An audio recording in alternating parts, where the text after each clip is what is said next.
तुळजापूरच्या आई भवानीला वंदन, बार्शीचे ग्राम दैवत अंबरीश्वरत श्री भगवंताच्या चरणी प्रणाम आणि माझे माहेर पंढरी आहे भिवरेच्या तिरी असे सांगणाऱ्या संतांच्या या पवित्र भूमीला दंडवत. इथं महात्मा गांधीजी पण येऊन गेले. सोपल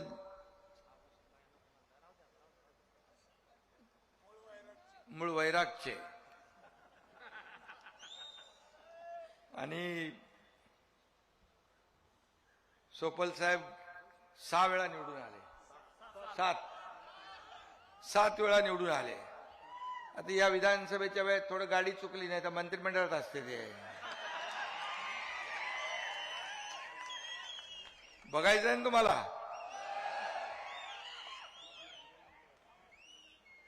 भर उन्हामध्ये ही सभा होती आहे.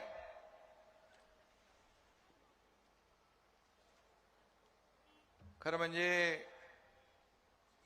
सोपल साहेबांचं गेल्या अनेक वर्षाचं या विधानसभेतलं काम आपण पाहिलेलं आहे. मी जवळून त्यांना अनुभवले. 2 वेळा ते विधानसभेत नव्हते पण विधानसभेला देखील चुकल्यासारखं वाटायचं. सोपल साहेब अजात शत्रू आहे, सगळ्यांचा मित्र आहे.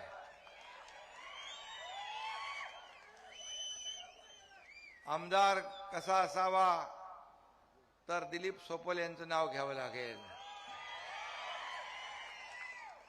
ते मंत्री पण होते. कुठल्या साली नाही, कुठल्या 95 युती सरकारमध्ये बाळासाहेबांच्या आशीर्वादाने मनोहर जोशी आणि राणेसाहेब आणि 13लाही होते. तसा अनुभवी माणूस आहे आणि कलाकार पण आहे.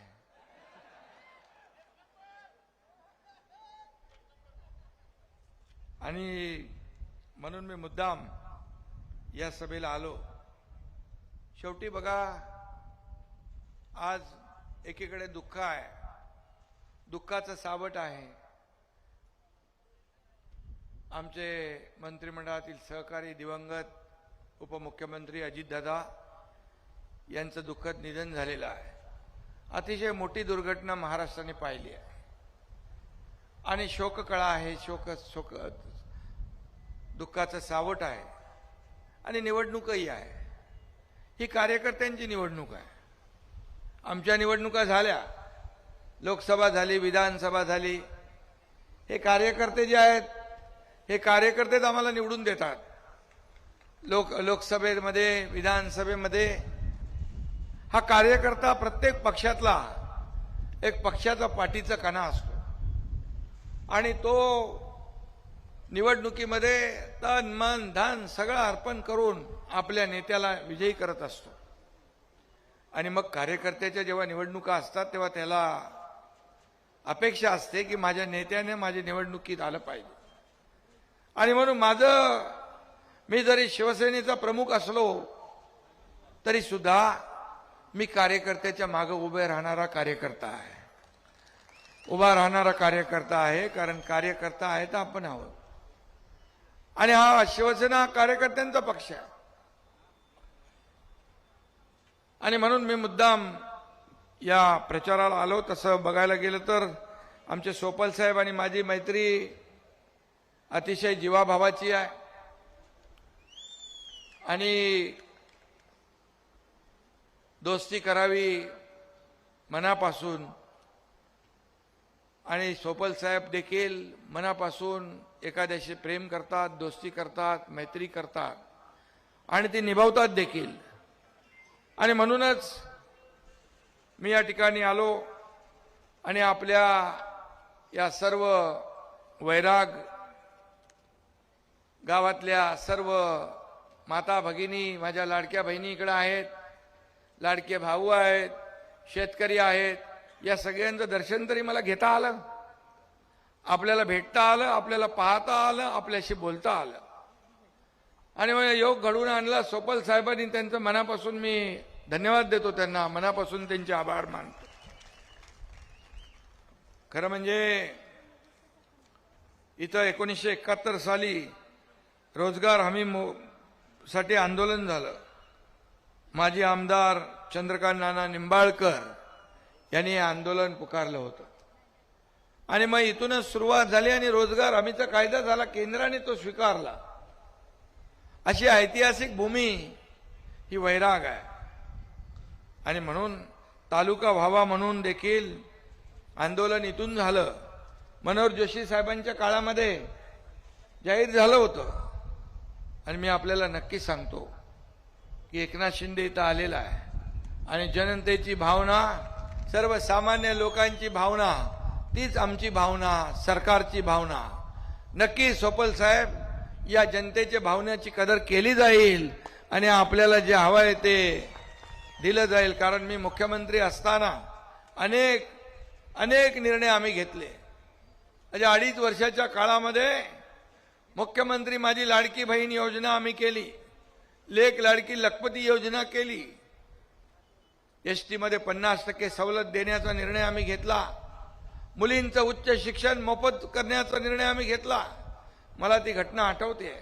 मी मुख्यमंत्री असताना 12:30 वाजता रात्री टीव्हीवर एक बातमी आली, झळकली. एका मुलीने आत्महत्या केली शिक्षणासाठी. ती इंजिनिअरिंगचं शिक्षण घेत होती. 50% फी पालकांनी भरायची होती, 50% फी सरकार भरत होतं. पण 50% फी देखील पालक भरू शकत नाहीत, वडील आत्महत्या करतील अशा भीतीने मुलीने आत्महत्या केली. अतिशय मनाला चटका लावणारी घटना झाली आणि मी संवेदनशील आहे, सरकार संवेदनशील आहे. पहिली एका आठवड्यामध्ये कॅबिनेटला प्रस्ताव मागवला आणि 50% फी होती ती 100% फी मध्ये सवलत देण्याचा निर्णय सरकारने घेतला. म्हणालो आपल्या सरकारमध्ये एक मुलगी जर शिक्षणासाठी आत्महत्या करत असेल तर आपल्या सरकारचा उपयोग काय. आणि मग अशा अनेक योजना आम्ही केल्या. शेतकरी सन्मान योजना 6,000 रुपये दर वर्षाला त्यांच्या खात्यात टाकू लागलो. पीक विमा योजना केली. अनेक नियम अतिवृष्टीचे आम्ही बदलले, एनडीआरएफचे निर्णय बदलले. सततच्या पावसामुळे होणारं नुकसान सोपल साहेब नव्हतं देत, आपण द्यायला लागलो. एनडीआरएफच्या दुप्पट आपण दिलं, 2 हेक्टर तर 3 हेक्टर आपण केलं. असे अनेक बदल आपण केले. शेतकरी हा आपला केंद्रबिंदू आहे, मायबाप आहे. या राज्याच्या तिजोरीवर पहिला अधिकार कुणाचा असेल तर तो माझ्या शेतकऱ्याचा आहे. अशापैकी आम्ही मानणाऱ्यांपैकी आहोत. सर्व योजनांमधली सगळ्यात आवडती योजना माझी कुठली असेल तर मुख्यमंत्री माझी लाडकी बहीण योजना. मुख्यमंत्री माझी लाडकी बहीण योजना वर्षाला किती रुपये लागतात माहिती आहे तुम्हाला? 45,000 कोटी रुपये वर्षाला मुख्यमंत्री माझी लाडकी बहीण योजनेला लागतात. अनेक लोकांनी त्याला खो घातला, विरोध केला, कोणी कोर्टात गेलं. म्हणाले हे काय देणार आहेत का? हे फक्त चुनावी घोषणा आहे, हे असंच फक्त मतं घेण्यासाठी. पण मी आपल्याला सांगतो, हा एकनाथ शिंदे बोलतो ते करून दाखवतो. आणि मुख्यमंत्री माझी लाडकी बहीण योजना सुरू झाली, खात्यात पैसे पडले. आता देखील काही लोक म्हणतात बंद करू, अमकं करू, बंद होणार, अफवा पसरवतात. पण मी आपल्याला सांगतो, हा एकनाथ शिंदेने देखील गरिबी बघितली आहे. एका शेतकरी कुटुंबात जन्माला आलेला एकनाथ शिंदे, मला गरिबीची जाण आहे. मी जेव्हा मुख्यमंत्री झालो तेव्हा माझ्या लाडक्या बहीण आणि लाडक्या माता भगिनींसाठी काहीतरी योजना केली पाहिजे. तिथूनच ही लाडकी बहीण योजना जन्माला आली आणि लाडकी बहीण योजना सुरू झाली. मी आपल्याला सांगतो, कोणी माईकाला आला तरी लाडकी बहीण योजना कधी बंद होणार नाही. मी आपल्याला शब्द देतो. शेतकऱ्यांसाठी देखील योजना केल्या त्या सुरू राहतील. आज शेतकरी हा आपला अन्नदाता आहे, त्याला देखील केंद्रबिंदू मानून आपण काम करतोय. अनेक पत्रकार विचारतात, अनेक लोक विचारतात, निवडणुकांमध्ये तुम्ही घोषणा केलेल्या आहेत, आश्वासन दिले, त्याचं काय? शेतकऱ्यांच्या बाबतीत देखील कर्जमाफीचं आश्वासन दिले, त्याचं काय? मी त्यांना सांगतो, आमची एक बैठक मुख्यमंत्र्यांच्या बरोबर झाली, दादा भुसेकडे आहेत. एक कमिटी गठीत केली, लवकर अहवाल येईल आणि जे जे आम्ही बोललोय, कर्जमाफी असेल, लाडकी बहीण योजना असेल, ज्या काही योजना, जे जे काय आम्ही बोललोय. काही लोक म्हणतात तुम्ही 2100 रुपये सांगितले, बोले योग्य वेळी तेही आम्ही देणार, तिथून माघार नाही. जे आम्ही बोललोय ते करणार. बाळासाहेब सांगायचे शब्द देताना 10 वेळा विचार करा, पण एकदा दिला की माघारी नाही. सोपल साहेब तेच आम्ही शिकलोय आणि म्हणून या राज्याला पुढे नेण्याचं काम आपण करतोय. आज सोपल साहेब तुम्ही आज इतके वर्ष काम केलेलं आहे, इतके वर्ष समाज सेवा करताय. तुम्ही देखील खट्टे टोपे बघितले, चढ उतार पाहिलेला आहे, या ठिकाणी संघर्ष पाहिला आहे आणि म्हणून आज या ठिकाणी जे काही आपण जिल्हा परिषद आणि पंचायत समिती मध्ये जे आपले उमेदवार उभे केलेले आहेत, या ठिकाणी काही मागण्या देखील आहेत. वैराग भागाची आमदारांनी केलेल्या जे काही मागणी आहे, अप्पर तहसील कार्यालय लवकरात लवकर झालं पाहिजे. तालुका मी बोललो आता जवळगाव मध्यम प्रकल्पात मराठवाड्याला जाणाऱ्या पाण्याच्या वाट्याचं पाणी उपलब्ध करून सिंचनाचं पूर्ण सिंचन आपल्याला पूर्ण करायचं आहे. खरं म्हणजे हा मराठवाडा दुष्काळग्रस्त भाग आहे. हा मराठवाड्याचा दुष्काळवाडा हा शब्द आपल्याला पुसून टाकायचा आहे आणि दुष्काळ मुक्त मराठवाडा आपल्याला करायचा आहे आणि म्हणून त्याचा भाग म्हणून हे देखील आपल्याला करता येईल. या ठिकाणी बार्शी उपसा सिंचन योजनेला निधीची उपलब्धता केली पाहिजे. मी देखील सरकारमध्ये आहे, काळजी करू नका. उपमुख्यमंत्री आहे मी मुख्यमंत्री राहिलेलो आहे आणि त्यामुळे चिंता करू नका, निधीसाठी काळजी करू नका. या बार्शी तालुक्यामध्ये जेवढी आपल्याला कामं करता येतील, जी आवश्यक आहेत ती कामं केली जातील. हा शब्द मी आपल्याला देतो. विकासाला निधी कमी पडणार नाही, हा शब्द मी देतो. काही लोक म्हणतात निधी कुठून आणणार.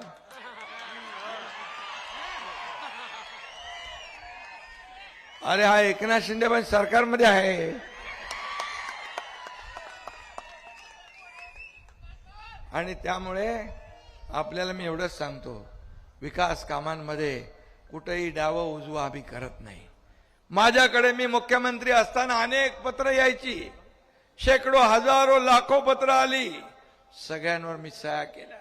अजितदादा आज आपल्यात नाहीत, पण एकदा बसताना बोलले, दादा भुसे माहिती आपल्याला, की आतापर्यंतच्या इतिहासामध्ये महाराष्ट्राच्या सगळ्यात जास्त सह्या करणारा मुख्यमंत्री कोण, तर त्याचं नाव एकनाथ शिंदे. अजितदादांचे शब्द.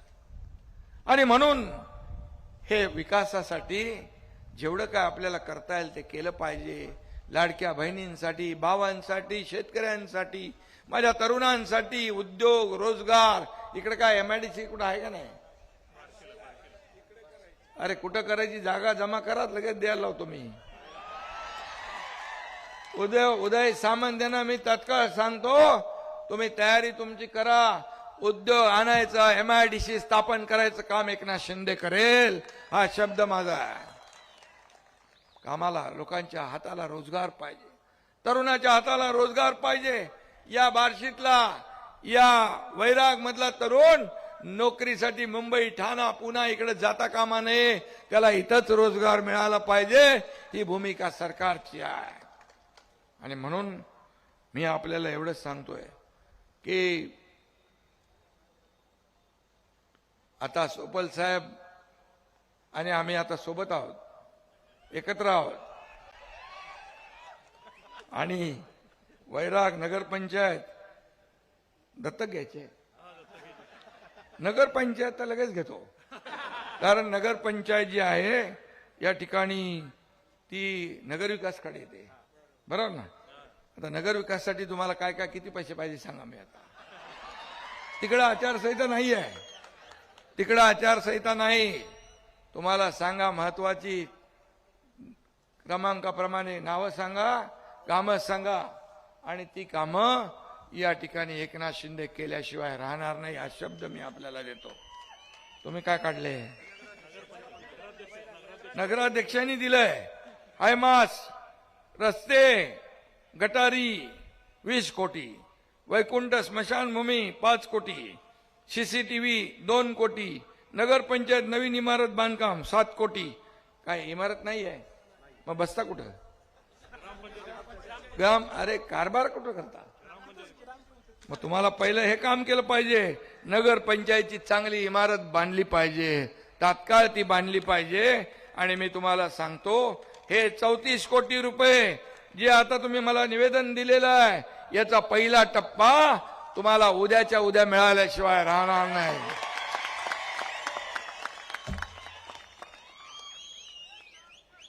No reason on the spot decision. अरे करतो बघतो पाहतो वाला धंदा नाही आपल्याकडे. एकनाथ शिंदेने 450 कोटी रुपये मुख्यमंत्री सहायता निधीमधून दिले. 450 कोटी, 70 ते 80 हजार लोकांचे जीव वाचवले. हे पैसे कोणाचे आहेत? हे जनतेचे पैसे आहेत, हे आमचे नाही. आम्ही मालक नाही, आम्ही सेवक आहोत, तुम्ही मालक आहात. कारण कुणाला बसवायचं, कुणाला वर उचलायचं आणि कुणाला आपटायचं ते तुम्ही ठरवता. त्यामुळे काही लोक मालक बनतात, पण मालक जनता आहे. आणि म्हणून मी मुख्यमंत्री असतानाही कार्यकर्ता म्हणून काम केलेलं आहे, त्याचा मला अभिमान आहे. आणि म्हणून युवकांसाठी देखील ज्या योजना आहेत त्या केल्या पाहिजे. इथे येताना मी छत्रपती शिवाजी महाराजांचा आशिवा रोड पुतळा पाहिला, त्याचं सुशोभीकरण करायला पाहिजे ना, ताबडतोब करा. त्याला ते तुमच्या नगरपंचायतमध्ये येते, मग लगेच ते चांगलं पुण्याचं काम करा. शिवाजी महाराज आपला आदर्श आहेत, हे महाराष्ट्राचं आराध्य दैवत आहे. ताबडतोब त्याला जे काही स्मारकाला लागतंय सुशोभीकरणाला किती पैसे लागतात? तुम्हाला ताबडतोब सुशोभीकरणासाठी स्मारकाच्या ताबडतोब जे लागणार आहेत 5 कोटी लागतील, जेवढे काय लागतील ते ताबडतोब दिले जातील. आणि त्याची ऑर्डर पण आता मी तुम्हाला सांगतो, तिकडे आचारसंहिता नाही आहे. मी मुंबईत पोहोचायच्या अगोदर तुमच्या व्हॉट्सअपवर त्याचा ऑर्डर येईल.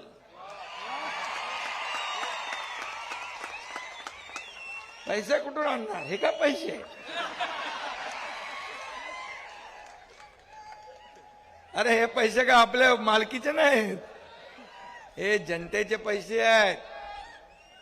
आणि म्हणून एकनाथ शिंदे जेव्हा जातो जिकडं तिकडं सभेत तर लोक असतातच, पण रस्त्याच्या दुतर्फा, बिल्डिंग मध्ये, गच्चीवर, घरामध्ये, सगळीकडे दारावर या माझ्या लाडक्या बहिणी भाऊ उभे असतात, वाट पाहत असतात आशीर्वाद द्यायला. हीच माझी कमाई आहे, हीच माझी पुण्याई आहे. मला काय मिळालं पेक्षा महाराष्ट्रातल्या तमाम जनतेला काय मिळालं हे बघा. किती प्रॉपर्टी कमवली, किती संपत्ती कमवली, यापेक्षा किती माणसं कमवली आणि किती माणसांचं प्रेम कमवलं हे बघा. माझ्या लाडक्या बहिणींना, भावांना मी एकच सांगतो, निवडणुका आहेत, सगळे लोक येतील, हे करू ते करू, अमकं करू तमकं करू, पण तुम्हाला मी सांगतो, जे तुमच्या लाडक्या भावानी जी ओवाळणी सुरू केली ती ओवाळणी निवडणुकीपुरती नाही, दसरा दिवाळीपुरती, भाऊबीजेपुरती नाही, तर दर महिन्याला मिळणारी ती ओवाळणी आहे, ती कधीही बंद होणार नाही. परत एकदा मी सांगतो. आणि म्हणून मी आपल्याला जाता जाता एवढंच सांगेन की दिलीप सोपल साहेब, आता हे सगळं करतोय आपण, विकासाला जे काय पैसे लागतील ते आपण देऊ. मी माझ्या विभागाचे जे आहेत पैसे ते ताबडतोब तुम्हाला देतो. त्याचबरोबर या ठिकाणी ग्रामीण भाग आहे, आपल्या मनरेगाच्या माध्यमातून पानंद रस्ते असतील, सिमेंटचे रस्ते असतील, पाणी पुरवठा योजना आहे, गुरांचा गोठा आहे, विहिरी आहेत, या सगळ्याला पैसे तात्काळ आपला भरत शेठ गोगावलेचं खातं आपल्याकडे आहे, ताबडतोब तुम्हाला पैसे मिळतील. चिंता करायची नाही. खातं कुणाचंही असलं तरी सुद्धा सरकारमध्ये उपमुख्यमंत्री मी आहे, त्यामुळे नो टेन्शन, टेन्शन देणे का लेणे का नाही. आणि म्हणून मी आपल्याला एवढंच सांगतो, काम करा, लोकांचा विकास करूया. लोकांना मूलभूत सोयी सुविधा देऊया आणि या भागामध्ये सगळ्यांना जे दिलीप सोपल एवढे वर्ष इथं काम करतायत या जिल्हा परिषद पंचायत समितीमध्ये त्यांच्या पाठीशी उभे राहा. यावेळेस किती 7 वेळा निवडून आले, आता 8व्यांदा निवडून येतील. 8व्यांदा निवडून येतील, 100% येणार. आणि मागच्या वेळेस काय झालेली चूक ती दुरुस्त करू आपण, बरोबर आहे ना? पक्की दुरुस्त करू. आणि दिलीप सोपल साहेबांचा देखील मान सन्मान आदर सन्मान राखला जाईल. आणि म्हणून मी आपल्या सगळ्यांना खूप मनापासून या ठिकाणी शुभेच्छा देतो सगळ्यांना. संत्र्याचा कारखाना, ओके. संतनाथ साखर कारखाना आपला काय अडचण आहे? तुम्ही या ना, आलं केलं का चालू? अरे बाबा, मी जे बोलतोय, पत्रकार सगळे मित्र इकडे उभे आहेत, मी जे बोललोय ते एक एक शब्द टिपून ठेवा. जे बोललोय ते करणार, करणार म्हणजे करणार. मी कधी खोटं आश्वासन देत नाही. मैं एक तो कमिटमेंट करता नहीं, और एक बार मैंने कमिटमेंट कर दी तो फिर मैं खुद की भी नहीं सुनता. हा माझा स्वभाव आहे. अरे बाबा, या छोट्या कार्यकर्त्याकडे 50 लोक कसे काय आले? 50 आमदारांनी विश्वास ठेवला ना. 2022 मधलं पाहिलं ना आपण, या राज्याने पाहिलं, देशाने पाहिलंय, क्रांती उठाव. आणि म्हणून आपल्याला मी सांगतो, जे मी बोलतोय ते करतो. आणि जे जे मी आज बोललोय ते एकही शब्द इकडचा तिकडे होणार नाही. विकासाला तुम्हाला पैसे कमी पडू देणार नाही, हा माझा शब्द आहे. आणि म्हणून चिंता करू नका. पैसे कुठून येतील, काय येतील, आपोआप येतील. विकासाचे पैसे आहेत, लोकांचे पैसे आहेत, जनतेचे जे पैसे आहेत ते जनतेच्या कामासाठीच वापरावे लागतात.